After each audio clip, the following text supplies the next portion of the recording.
ஹாய்ப்பா, இல்லை என்ன பண்றீங்க, எப்படி இருக்கீங்க, நல்லா இருக்கீங்களாப்பா? அருமையான ஒரு பரோட்டாக்கு சிக்கன் சால்னா எப்படி பண்றது பார்க்கலாமா? வாங்க. பேன் வச்சுக்கலாம்ப்பா. பேன்ல ஒரு ஒரு 1.5 ஸ்பூன் எண்ணெய் ஊற்றிக்கலாம்ப்பா.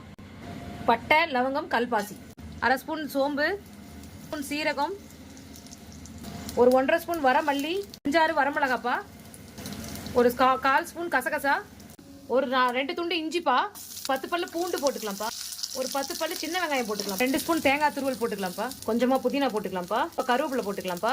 ஓகேப்பா, இதை நல்லா வதக்கியாச்சு. இதை ஆற வச்சு அரைச்சி ஒரு 3 ஸ்பூன் எண்ணெய் ஊற்றிக்கலாம்ப்பா. ஒரு பே லீஃப் போட்டுக்கலாம், ஒரு கைப்பிடி பெரிய வெங்காயத்தை கட் பண்ணி போட்டுக்கலாம்ப்பா, ஒரு பச்சை மிளகாய் வகுந்து போட்டுக்கலாம்ப்பா, 1/4 டீஸ்பூன் மஞ்சள் போட்டுக்கலாம்ப்பா, ஒரு தக்காளி பழத்தை அரிஞ்சு போட்டுக்கலாம்ப்பா, உப்பு தேவைக்கேற்ப போட்டுக்கலாம்ப்பா, அலசி வச்சிருக்க சிக்கன் துண்டுகளை போட்டுக்கலாம்ப்பா.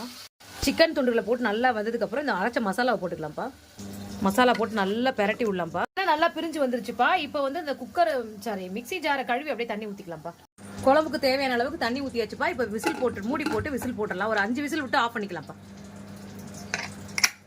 சிக்கன் சால்னா பாருங்க சூப்பரா ரெடி ஆயிடுச்சு. ஒரு 5-6 விசில் விட்டு நான் அப்படியே எடுத்திருக்கேன். குழம்பு தேவையான அளவு சால்னா பாருங்க சூப்பரா ரெடி ஆயிடுச்சுப்பா. அப்படியே மேல அப்படி வந்து பரோட்டாக்கு இந்த சால்னா பரோட்டா சப்பாத்தி எல்லாத்துக்குமே நல்லா இருக்கும். தோசைக்கு பாருங்க நான் சாப்பிட்டு காட்டுறேன். சூப்பரா அப்படி ஒரு டிப் வச்சு எடுத்து